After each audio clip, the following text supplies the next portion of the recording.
Someone says something dismissive, talks over you, looks through you, treats you like you're smaller than you are. Most people react. They fire back, they shut down, or they spend the next 3 hours replaying it. Highly intelligent people tend not to. And it's not because they felt nothing.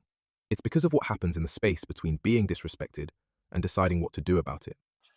Here's what's actually going on. Habit 1. They have a long time horizon. Think about the last time something bothered you for days. A comment someone made, a slight you couldn't shake, the way someone treated you in a room full of people. Now ask yourself, in 5 years, does this moment exist at all? For most people, that question is theoretical. They know logically that the moment won't matter, and they still can't let it go. But for highly intelligent minds, that longer perspective isn't just a thought they can access. It's the natural scale they're already operating on. And at that scale, most disrespect becomes too small to warrant a reaction. This is connected to something psychologists call delayed discounting, the rate at which a person devalues future outcomes relative to immediate ones. People who discount the future steeply treat immediate experiences as enormously significant. People who discount shallowly, who naturally weigh the future more heavily, process the present moment relative to a much longer timeline. Research found that higher cognitive ability was consistently linked to shallower discounting, a greater natural orientation toward future outcomes over immediate ones. That's not just about money or self-control. No. It's about how the mind processes the weight of the present moment, in general. When you're naturally oriented toward what matters over time, the sting of a single interaction loses its grip. The person who dismissed you, the comment that landed wrong, the moment that felt like a verdict on your worth, measured against the scale of where you're going and what you're building, it simply doesn't register the same way.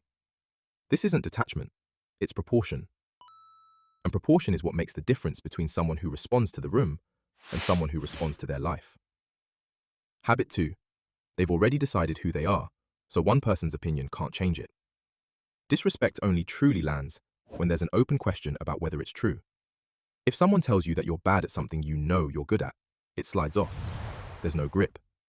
But if someone criticizes something you're uncertain about, your worth, your competence, your place in a room, it finds the crack and gets in. The disrespect doesn't create the wound. It finds one that was already there. This is the mechanism behind what psychologists call self-concept clarity. The degree to which a person's sense of who they are is clearly defined, internally consistent, and stable over time. People with high self-concept clarity don't experience social evaluations, positive or negative, as verdicts. Their identity isn't a question someone else gets to answer.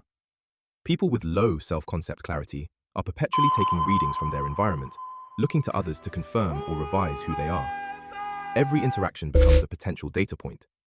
Every dismissal becomes a potential threat. Highly intelligent people tend to have spent more time interrogating their own thinking, examining what they actually believe, why they believe it, where they're uncertain. That internal work produces a more defined, more stable self-concept. It's not arrogance. Arrogance is actually a fragile position. It requires constant external reinforcement to hold. What we're describing is almost the opposite. A settled internal sense of self that simply doesn't need the situation to go a particular way in order to stay intact. When someone is disrespectful, what they're really doing is making a claim. A stable self-concept is what allows you to evaluate that claim on its merits, or dismiss it entirely, rather than absorbing it as a wound. Habit 3. They see the response options clearly and the cost of reacting. Most people, when disrespected, don't choose a response. They have one. Something rises up, the sharp reply, the defensive posture, the need to establish that they won't be treated this way, and they follow it. It feels like a decision. It isn't. It's a reactive sequence that bypasses the decision-making process entirely. What separates high-functioning minds in these moments isn't self-control in the popular sense, clenching your jaw, counting to 10, forcing yourself not to say the thing. It's something more upstream. It's the ability to see the full range of response options in real time, weigh their likely consequences, and select deliberately rather than react automatically. The ability to override a prepotent response and consequence modeling, the ability to represent the downstream outcomes of a given action before committing to it. Research findings were clear.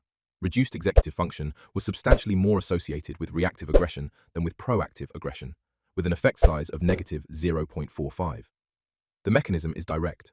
When the cognitive systems responsible for inhibiting automatic responses and evaluating consequences are less efficient, the gap between provocation and reaction collapses. There is no moment of deliberation. There is just the reaction. The inverse is equally informative. When those systems are working well, the provocation doesn't automatically produce a response.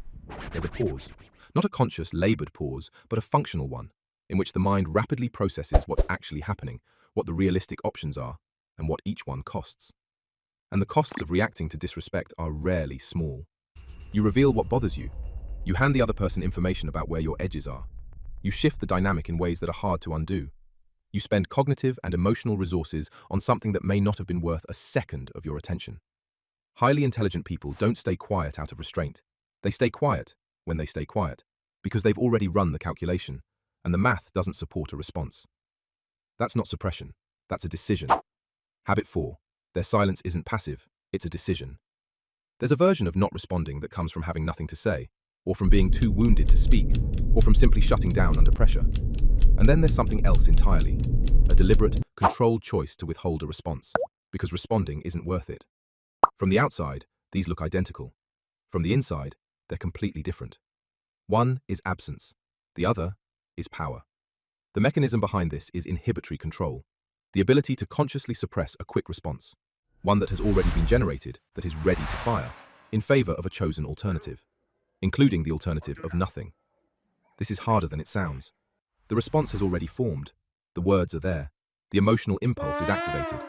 Choosing not to deploy it requires overriding an already initiated sequence, not just failing to start one.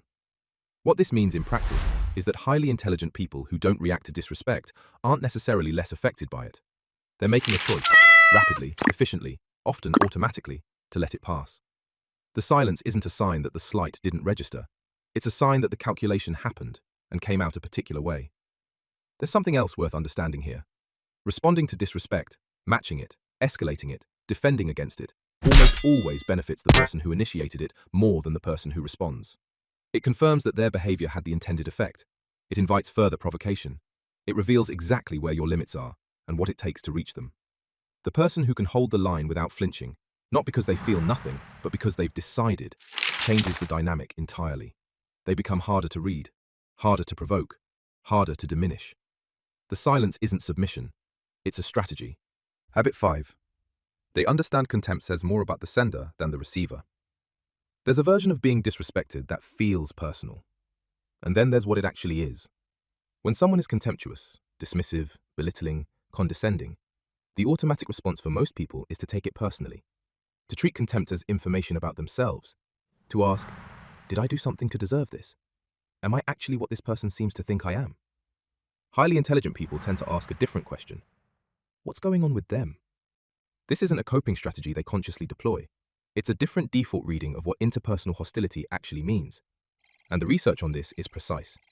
There's a well-documented pattern called hostile attribution bias, the tendency to interpret ambiguous social behavior as intentionally hostile. Someone bumps into you, they did it on purpose. Someone doesn't respond to a message, they're deliberately ignoring you. Someone gives a short, curt answer, they're showing disrespect. The bias converts ambiguous signals into confirmed threats. The inverse is equally true. People who don't default to hostile attribution don't experience the same emotional escalation.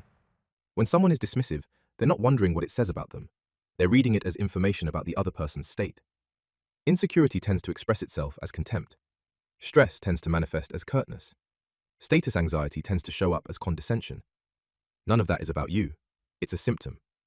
This shift from asking, what does this say about me, to what's happening with them, isn't naive. It doesn't mean accepting poor treatment or pretending the interaction didn't happen.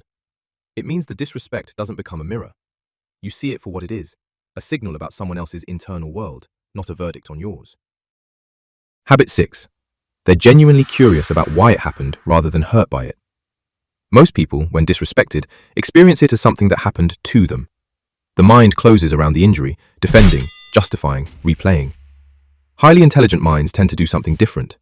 They get interested. Why did that person say that? What were they trying to accomplish? What were they actually communicating beneath the surface of what they said? The disrespect becomes a puzzle rather than a wound, and a puzzle doesn't hurt the same way a wound does. This is connected to a well-documented trait called need for cognition, the stable individual tendency to seek out, engage with, and enjoy effortful thinking. People high in need for cognition don't just apply this to abstract problems or intellectual material. They apply it to people, to social situations, to their own reactions. Their default orientation when something confusing or uncomfortable happens isn't to protect themselves from it, it's to understand it. The practical implication is significant. When curiosity is your default response to difficulty, disrespect doesn't close your mind, it opens it. You're asking questions rather than defending a position. You're gathering information rather than nursing an injury. The person who was dismissive becomes, in a strange way, interesting. What does this tell you about them? About the dynamic? About what's actually happening in the room? None of this is performed. It's not a technique you apply after the fact to manage your feelings. It's what happens naturally when your mind's first instinct is to understand rather than to react. The hurt is still available, but curiosity gets there first. And once curiosity arrives, the hurt loses most of its power. None of these 6 things are tricks. You can't fake them in the moment because in the moment, there's no time to perform anything. There's only what your mind does, automatically. What they have in common is this. They all require a self that isn't looking to the situation to confirm its worth. That's the actual thing, not the tactics, the foundation underneath them. And if that foundation isn't there yet, it can be built. Thank you for watching. Please subscribe and click the video on screen for more videos like this.